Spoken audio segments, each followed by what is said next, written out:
ನಮಸ್ಕಾರ ಸ್ನೇಹಿತರೆ, ಕರ್ನಾಟಕ ಮ್ಯಾಟರ್ಸ್ಗೆ ನಿಮಗೆಲ್ಲ ಮತ್ತೊಮ್ಮೆ ಆತ್ಮೀಯ ಸ್ವಾಗತ. ಸ್ನೇಹಿತರೆ, ಈಗ ಎಲ್ಲಿ ನೋಡಿದ್ರು ಧುರಂಧರ್ ಸಿನಿಮಾದ್ದೇ ಹವಾ. ಸುಮಾರು 4 ಗಂಟೆಗಳ ಈ ಸ್ಪೈ ಥ್ರಿಲ್ಲರ್ ಸಿನಿಮಾಗೆ ಜನ ಫಿದಾ ಆಗಿದ್ದಾರೆ. ಕಲೆಕ್ಷನ್ ಬರೋಬ್ಬರಿ 500 ಕೋಟಿ ರೂಪಾಯಿ ದಾಟಿದೆ. ಶತ್ರು ದೇಶದ ಒಳಗೆ ನುಗ್ಗಿ ಅವರದೇ ಜನರೊಂದಿಗೆ ಬೆರೆತು ಗುಪ್ತಚರನಾಗಿ ಕೆಲಸ ಮಾಡುವ ಈ ಕಥೆ ನೋಡೋದಿಕ್ಕೆ ಥ್ರಿಲ್ ಕೊಡುತ್ತೆ. ಆದರೆ ಸ್ನೇಹಿತರೆ, ನಾವಿವತ್ತು ಹೇಳೋದಿಕ್ಕೆ ಹೊರಟಿರೋದು ರಿಯಲ್ ಕಥೆಯಲ್ಲ, ಅಸಲಿ ದುರಂಧರ್ ಕಥೆ. ಹೌದು, ಸಣ್ಣ ವಯಸ್ಸಿನಲ್ಲೇ ಪಾಕಿಸ್ತಾನಕ್ಕೆ ಹೋಗಿ ಅಲ್ಲಿನ ಸೇನೆ ಸೇರಿ ಉನ್ನತ ಮೇಜರ್ ಹುದ್ದೆಗೇರಿ ಕೊನೆಗೊಂದು ದಿನ ಪಾಕಿಸ್ತಾನದ ಜೈಲಿನಲ್ಲಿ ಅನಾಥವಾಗಿ ಸಾವನ್ನಪ್ಪಿದ ಭಾರತದ ರಿಯಲ್ ಹುಲಿಯೊಬ್ಬನ ಕಥೆಯಿದು.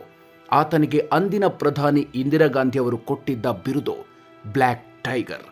ಹಾಗಾದ್ರೆ ಯಾರು ಈ ರವೀಂದ್ರ ಕೌಶಿಕ್? ಒಬ್ಬ ನಾಟಕ ಕಲಾವಿದ ರಾ ಏಜೆಂಟ್ ಆಗಿದ್ದ ಹೇಗೆ? ಪಾಕಿಸ್ತಾನದ ಸೇನೆಯಲ್ಲಿ ಆತ ಮೇಜರ್ ಆಗಿದ್ದಾದ್ರೂ ಹೇಗೆ?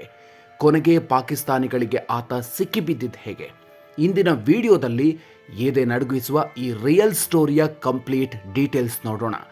ವಿಡಿಯೋ ಶುರು ಮಾಡೋದಕ್ಕೂ ಮೊದಲು ನೀವಿನ್ನೂ ನಮ್ಮ ಚಾನಲ್ಗೆ ಸಬ್ಸ್ಕ್ರೈಬ್ ಆಗಿಲ್ಲ ಅಂದರೆ ಈಗಲೇ ಸಬ್ಸ್ಕ್ರೈಬ್ ಆಗಿ, ಹಾಗೆ ಬೆಲ್ ಐಕಾನ್ ಪ್ರೆಸ್ ಮಾಡಿ. ಸ್ನೇಹಿತರೆ, ಏಪ್ರಿಲ್ 11, 1952 ಪಾಕಿಸ್ತಾನದ ಗಡಿ ಜಿಲ್ಲೆಯಾದ ಶ್ರೀ ಗಂಗಾ ನಗರದಲ್ಲಿ ಜನಿಸಿದ ಹುಡುಗನೇ ಈ ರವೀಂದ್ರ ಕೌಶಿಕ್. ಗಡಿಭಾಗದಲ್ಲಿ ಬೆಳೆದಿದ್ದರಿಂದ ಆತನಿಗೆ ಪಂಜಾಬಿ ಮತ್ತು ಸ್ಥಳೀಯ ಭಾಷೆಗಳ ಮೇಲೆ ಅದ್ಭುತ ಹಿಡಿತಾ ಇತ್ತು. ಬಿಕಾಂ ಓದ್ತಾ ಇದ್ದ ಕೌಶಿಕ್ಗೆ ನಾಟಕಗಳು ಅಂದರೆ ಪಂಚಪ್ರಾಣ. 1973ರಲ್ಲಿ ಲಕ್ನೋದಲ್ಲಿ ನಡೆದ ರಾಷ್ಟ್ರೀಯ ಮಟ್ಟದ ನಾಟಕ ಸ್ಪರ್ಧೆಯೊಂದರಲ್ಲಿ ಕೌಶಿಕ್ ಶತ್ರುಗಳಿಂದ ಬಂಧಿಯಾಗಿರುವ ಭಾರತೀಯ ಸೈನಿಕನ ಪಾತ್ರದಲ್ಲಿ ಅದ್ಭುತವಾಗಿ ನಟಿಸ್ತಾನೆ. ಆತನ ಧ್ವನಿ, ಹಾವಭಾವ ಎಷ್ಟು ನೈಜವಾಗಿತ್ತು ಅಂದರೆ ಆ ನಾಟಕ ನೋಡ್ತಾ ಇದ್ದ ಭಾರತದ ಗುಪ್ತಚರ ಸಂಸ್ಥೆ ರಾನ ಅಧಿಕಾರಿಗಳು ಕೌಶಿಕ್ನನ್ನ ತಮ್ಮ ಏಜೆಂಟ್ ಆಗಿ ಆಯ್ಕೆ ಮಾಡಿಕೊಳ್ತಾರೆ. ನಬಿ ಅಹ್ಮದ್ ಶಾಕಿರ್ ಆದ ರವೀಂದ್ರ ಕೌಶಿಕ್. ಗುಪ್ತಚರ ಸಂಸ್ಥೆ ಸೇರಿದ ಕೌಶಿಕ್ಗೆ ದೆಹಲಿಯಲ್ಲಿ 2 ವರ್ಷಗಳ ಕಠಿಣ ತರಬೇತಿ ನೀಡಲಾಗುತ್ತೆ.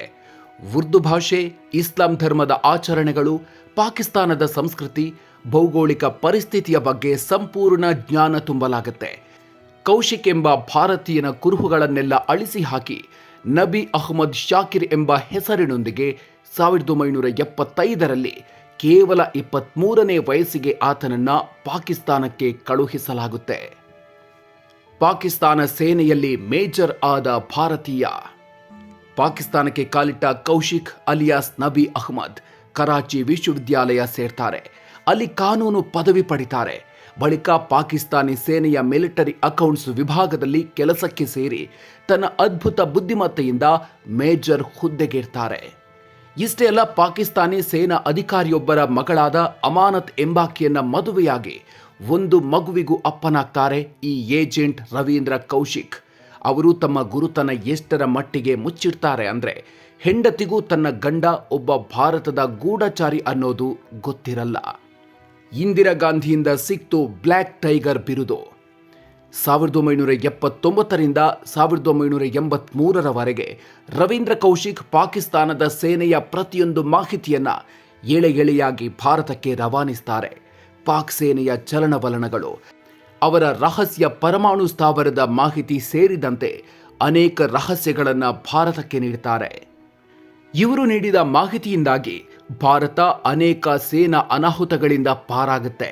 ಕೌಶಿಕ್ರ ಈ ಸಾಹಸ ಮೆಚ್ಚಿ ಅಂದಿನ ಪ್ರಧಾನಿ ಇಂದಿರಾ ಗಾಂಧಿಯವರೇ ಇವರಿಗೆ ಬ್ಲ್ಯಾಕ್ ಟೈಗರ್ ಅಂತ ನಾಮಕರಣ ಮಾಡ್ತಾರೆ. ಒಂದೇ ಒಂದು ತಪ್ಪು, ನರಕವಾಯಿತು ಕೌಶಿಕ್ ಬದುಕು. ಎಲ್ಲವೂ ಅಂದುಕೊಂಡಂತೆ ನಡೀತಾ ಇತ್ತು. ಆದರೆ 1983ರಲ್ಲಿ ರಾ ಸಂಸ್ಥೆ ಇನಾಯತ್ ಮಸೀಹ್ ಎಂಬ ಮತ್ತೊಬ್ಬ ಗೂಢಚಾರನನ್ನ ಪಾಕಿಸ್ತಾನಕ್ಕೆ ಕಳುಹಿಸುತ್ತೆ. ಆತನಿಗೆ ಕೌಶಿಕ್ ಭೇಟಿಯಾಗಲು ಸೂಚಿಸುತ್ತೆ. ಆದರೆ ಇನಾಯತ್ ಪಾಕಿಸ್ತಾನದ ಗುಪ್ತಚರ ಸಂಸ್ಥೆ ISI ಕೈಗೆ ಸಿಕ್ಕಿಬೀಳ್ತಾನೆ. ಚಿತ್ರಹಿಂಸೆ ತಾಳಲಾರದೆ ಆತ ಕೌಶಿಕ್ರ ಗುಟ್ಟನ್ನ ರಟ್ಟು ಮಾಡ್ತಾನೆ. ಪರಿಣಾಮ 1983ರ ಸೆಪ್ಟೆಂಬರ್ನಲ್ಲಿ ಪಾಕ್ ಸೇನೆ ಕೌಶಿಕ್ರನ್ನ ಬಂಧಿಸುತ್ತೆ. ಬಂಧನದ ಬಳಿಕ ಕೌಶಿಕ್ಗೆ ಮನುಷ್ಯರು ಊಹಿಸಲು ಸಾಧ್ಯವಾಗದಂಥ ಚಿತ್ರಹಿಂಸೆ ನೀಡಲಾಗುತ್ತೆ. ಅಷ್ಟೇ ಅಲ್ಲ, 1985ರಲ್ಲಿ ಪಾಕ್ ಮಿಲಿಟರಿ ಕೋರ್ಟ್ ಇವರಿಗೆ ಗಲ್ಲು ಶಿಕ್ಷೆಯನ್ನು ವಿಧಿಸುತ್ತೆ. ನಂತರ ಅದನ್ನ ಜೀವಾವಧಿ ಶಿಕ್ಷೆಯಾಗಿ ಬದಲಾಯಿಸಲಾಗುತ್ತೆ. ಜೈಲಿನಿಂದ ಕೌಶಿಕ್ ತನ್ನ ಕುಟುಂಬಕ್ಕೆ ಕಳುಹಿಸಿದ ಪತ್ರವೊಂದು ಕಣ್ಣೀರು ತರಿಸುವಂತಿತ್ತು. ಭಾರತದಂಥ ದೊಡ್ಡ ದೇಶಕ್ಕಾಗಿ ಪ್ರಾಣ ತ್ಯಾಗ ಮಾಡುವವರಿಗೆ ಸಿಗುವ ಬಹುಮಾನ ಇದೇನಾ ಅಂತ ಅವರು ಬರೆದುಕೊಂಡಿದ್ರು. ಸುಮಾರು 18 ವರ್ಷಗಳ ಕಾಲ ಪಾಕ್ ಜೈಲಲ್ಲಿ ನರಕ ಯಾತನೆ ಅನುಭವಿಸಿದ ಭಾರತದ ಈ ಅಸಲಿ ಹುಲಿ 2001 ನವೆಂಬರ್ 21ರಂದು ಟಿಬಿ ಮತ್ತು ಹೃದಯಾಘಾತದಿಂದ ಜೈಲಿನಲ್ಲೇ ಕೊನೆಯುಸಿರೆಳೆದಿದ್ರು. ಅವರ ಶವವನ್ನ ಜೈಲಿನ ಆವರಣದಲ್ಲೇ ಅನಾಥವಾಗಿ ಹೂಳಲಾಯಿತು. ಇಷ್ಟೆಲ್ಲ ದೇಶ ಸೇವೆ ಮಾಡಿದ್ರು ಭಾರತ ಸರ್ಕಾರದಿಂದ ಇವರಿಗೆ ಅಧಿಕೃತವಾಗಿ ಯಾವುದೇ ಮನ್ನಣೆ ಸಿಗಲೇ ಇಲ್ಲ ಅನ್ನೋದು ಮಾತ್ರ ವಿಪರ್ಯಾಸ. ಸ್ನೇಹಿತರೆ, ರವೀಂದ್ರ ಕೌಶಿಕ್ರಂಥ ಅನಾಮಧೇಯ ಹೀರೋಗಳ ಬಗ್ಗೆ ಸಿನಿಮಾ ಬಂದರೆ ಜನ ನೋಡ್ತಾರ? ಇಂಥ ರಿಯಲ್ ಹೀರೋಗಳಿಗೆ ಸರ್ಕಾರ ಅಧಿಕೃತ ಗೌರವ ಸಲ್ಲಿಸಬೇಕು ಅಂತ ನಿಮ್ಗನ್ಸುತ್ತಾ? ನಿಮ್ಮ ಅನಿಸಿಕೆಯನ್ನು ಕಾಮೆಂಟ್ ಬಾಕ್ಸ್ನಲ್ಲಿ ತಪ್ಪದೇ ತಿಳಿಸಿ.